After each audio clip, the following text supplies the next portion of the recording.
참 예수님, 오늘은 3월 11일 사순 제1주간 금요일입니다. 이스라엘 왕국은 왕과 사제 등 당시 목자 역할을 맡은 지도층이 무능하고 부패했었기 때문에 멸망했습니다. 하지만 그렇다고 해서 백성이 지도층들을 원망하면서 아무 일도 하지 않을 수는 없었습니다. 그래서 오늘 독서에서 에제키엘 예언자는 무능하고 부패했던 지도층을 탓하면서 자기 운명을 비관하는 이스라엘 백성들에게 새로운 지혜를 일깨워 주었습니다. 즉 하느님께서는 집단이 아니라 개인들이 실제 삶에서 실현해내는 가치에 의해서만 심판하시며 하느님의 뜻을 깨달은 개인들이 새로운 역사를 시작해야 한다는 이치를 깨우쳐 준 것입니다. 세상 일에 있어서도 중요한 것은 하느님의 뜻에서 나오는 선의 가치로서 정의와 평등이요, 달리 말하면 의로움과 공평함입니다. 그래서 그는 집단의 풍조가 어떻든 그에 영향받지 말고 합리적인 선택을 하도록 실존적인 결단을 강조했습니다. 하지만 에제키엘의 경고에도 불구하고 이스라엘의 지도자들은 공정과 정의를 실천하지 않았고 백성의 삶을 돌보지 않았습니다. 결국 더 강경한 심판의 말씀이 떨어졌습니다. 나의 양떼는 목자가 없어서 약탈당하고 나의 양떼는 온갖 들짐승의 먹이가 되었는데 나의 목자들은 내 양떼를 찾아보지도 않았다. 목자들은 내 양떼를 먹이지 않고 자기들만 먹은 것이다. 에제키엘 예언서 34장 8절의 말씀입니다. 그 결과로 나라의 공동선이 피폐해지고 국력이 쇠약해져서 강대국 아시아에 의해 멸망당하고 지도자들은 죽임을 당했으며 백성들은 노예가 되어 바빌론으로 끌려가야만 했습니다. 이런 민족적 비극과 불행에서 돌아온 지 400년이 더 지나서도 이스라엘 백성은 달라지지 않았습니다. 그러면서도 당시 유다인들은 자기들 조상이 하느님 백성으로 선택받았다고 해서 자신들도 당연히 특권을 누릴 자격이 있는 것처럼 착각하고 있었습니다. 그래서 예수님께서는 이런 유다인들에게 경종을 울리셨습니다. 당시 바리사이들과 그들의 율법학자들은 조상으로부터 물려받은 십계명을 매우 형식적으로 지키도록 가르치면서 자신들의 의로움의 기준인 양 자부하고 있었습니다.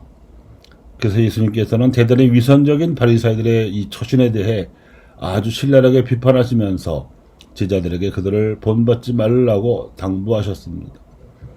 그 한 예로 예수님께서는 살인하지 말라는 제5계명을 들어 그 한심한 왜곡 실태를 고발하셨습니다. 당시에는 이 계명을 근거로 사람의 생명을 죽인 자를 재판에 넘겨 사형을 시켰으며 사람을 다치게 한 사람에게는 같은 상해를 입히고 있었습니다. 이른바 동태복수법입니다. 심지어 사랑과 자비를 설파하신 예수님의 가르침을 따르는 이들에게 바보라든가 멍청이라고 비난을 하기도 했습니다. 이 같은 세태가 선민이라고 자부하던 유다인들, 특히 그 중에서도 율법을 철저히 준수한다고 자부하던 바리사이들의 모습이었습니다.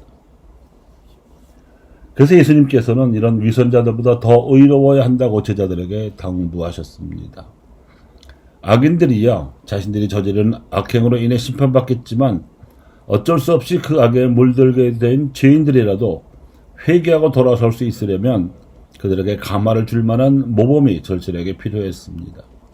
의로움의 수준과 차원이 한층 더 높아야 했습니다. 그래서 화해하고 타협하는 대화 방식이 더 중요하다고 가르치신 겁니다. 오늘날 민주주의 체제에서는 지도층이 무능하고 부패하면 지도층을 새로 선출해서 공동체 구성원 모두가 의롭게 살 수 있는 대책을 마련해야 합니다. 그것이 개개인들의 정치적 책임입니다. 그래야 의로움을 지향하는 체제 하에서 개개인들도 의롭고 공평하게 살아가야만 사회도 개인도 발전할 수 있으며 구원될 수 있습니다. 이러한 역사의 교훈과 목자의 역할은 예수님의 공생활에 매우 진하게 새겨져 있었습니다. 오늘 복음을 포함한 산상설계의 말씀도 그 메아리라고 할 수 있습니다. 예수님께서는 당신을 십자가에 못 박아 죽인 자들에게는 당신 부활의 소식이 알려지지 못하도록 하시는 한편 믿는 이들에게는 부활하신 모습으로 직접 나타나셔서 믿음을 굳게 해주시면서 또한 그들도 부활의 삶을 살아갈 수 있도록 이끌어 주셨습니다. 이 부활의 원동력이 역사상 숱한 신앙인들로 하여금 개인의 삶에 있어서는 물론 각자가 속한 집단과 민족과 교회에 있어서 예수님의 메시지가 빗바르지 않도록 해주었을 뿐만 아니라 세상에서 정의와 평등, 의로움과 공평함의 가치가 잣대요 기준으로서 살아 있을 수 있도록 해주었습니다. 그래서 새로운 역사의 원동력은 부활하시어 믿는 이들에게 나타나시어 이끄시는 예수님이시고, 그래서 주님의 현존 양식에 충실하는 일이 리더십의 요체입니다. 말씀과 성찰에서 나타나는 주님 현존의 전례적 징표에 대해서 충실해야 함은 기본이고, 사랑의 섬김에 충실하면서 서로의 신앙 감각을 존중하고 공동 합의성을 이룩하는 사회적 징표에 대해서도 충실하는 일은 필수입니다. 그러면 이미 우리가 하고 있는 일과 또 우리가 맺고 있는 인간관계가 그대로 사도적 활동이 되어서 세상에 빛이 될 수 있습니다. 주님이 말씀하신다. 너희가 지은 모든 죄악을 떨쳐버리고 새 마음과 새 영을 갖추어라. 오늘 미사의 복음 환호성 에제키엘 예언서 18장 31절입니다. 감사합니다.